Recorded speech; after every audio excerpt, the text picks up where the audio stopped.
What are we doing here? And where are we gonna go? It's like we just woke up one morning and then it's welcome to the show. Don't ask any questions, just go with the flow. Make as much money as you can and try your best not to get broke. Copy everything you see on the TV, from the hairstyles to the clothes, and don't think too often, just do exactly as you're told. And if you ever get confused, then just turn towards the alcohol. You still hear your thoughts? Then just turn up the radio as you learn to live a lifestyle of drugs, sex, and rock and roll. But in all honesty, I just need to know, is there more to the cycle than growing and getting old? Living and dying just to leave behind a happy home and a whole lot of property that somebody else is going to own.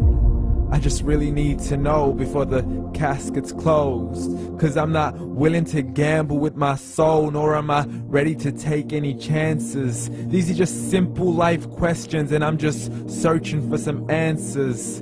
Like, what are we doing here?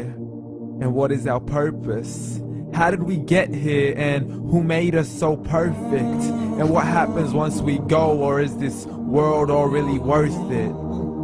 Questions we don't answer because apparently we don't really have to. There's no purpose to this life and our existence is merely natural. Then in that case, please let me ask you, did you create yourself, or was it somebody else who had fashioned you? 'Cause you're a being that's impeccable, faultless and unparalleled. You're a product of supreme intelligence and I'm merely being rational.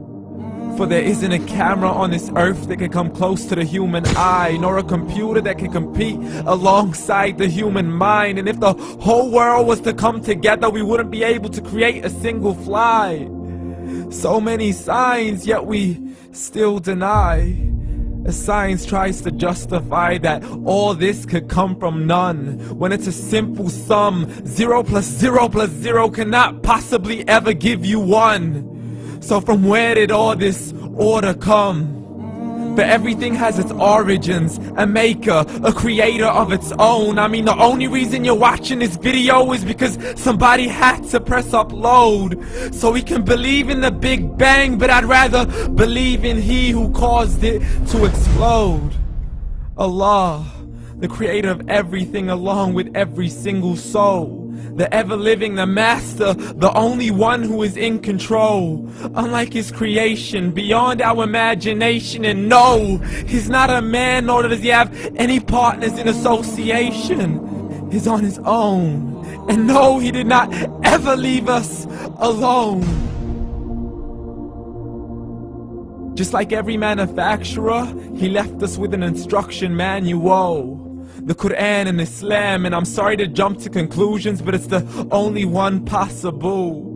The only definition of God is the one and only supreme being. It's logical, a book with 0 contradictions, with miracles that are both scientific and historical, all revealed over 1400 years ago. Like the detailed description of the human embryo. The descriptions of the human embryo in the Quran cannot be based on scientific knowledge in the 7th century. To the mountains as pegs holding firm the earth below, and the 2 seas that don't mix in a complete separate flow. To the planets in orbit, alternating night and day as they stay in flow. The expansion of the universe and the creation of everything from H2O.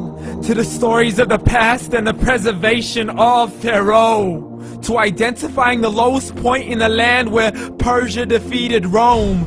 The gushing fluid that created man in the glands between the ribs and the backbone. And not a word has changed, it's still the same. So please explain how all this was known over 1400 years ago. To a man who couldn't read or write, as he would recite whatever the angels spoke. And if you still don't believe, please try to come up with something that's even close. But you can't, so we took God as a mockery and his messengers as a joke. Muhammad could not read or write. How somebody who can't read or write gonna start a religion? Dismissed his scriptures as legends and tales of the ancient folk, as we live life according to our whims, desires, and hopes. saying this life is the only home we will ever know. We will live then die, then simply turn to bones. YOLO! Correction, after the grass dies, the rain arrives and it regrows, and Allah promises to do the same thing to your very soul and bring you back from your very fingertips to your toes, as the all-seeing supreme being watches us so close, and we are surely being tested in our wealth, our health, and our self, and everything that we've been blessed with. So believe, for we will surely be resurrected and be brought back to our Lord and account for every single deed, as He hands us our books and orders us to read. From the bad to the good and everything in between. You yourself are sufficient for your own accountability, so don't be mad at me. You are the one who thought He wouldn't come back to me. I gave you a whole life long to search after me, but you were busy in all that which was temporary. So read, and glad tidings to all those who believed. And if you disbelieve, read. And don't let that day be the first day you find out what your life really means. Read.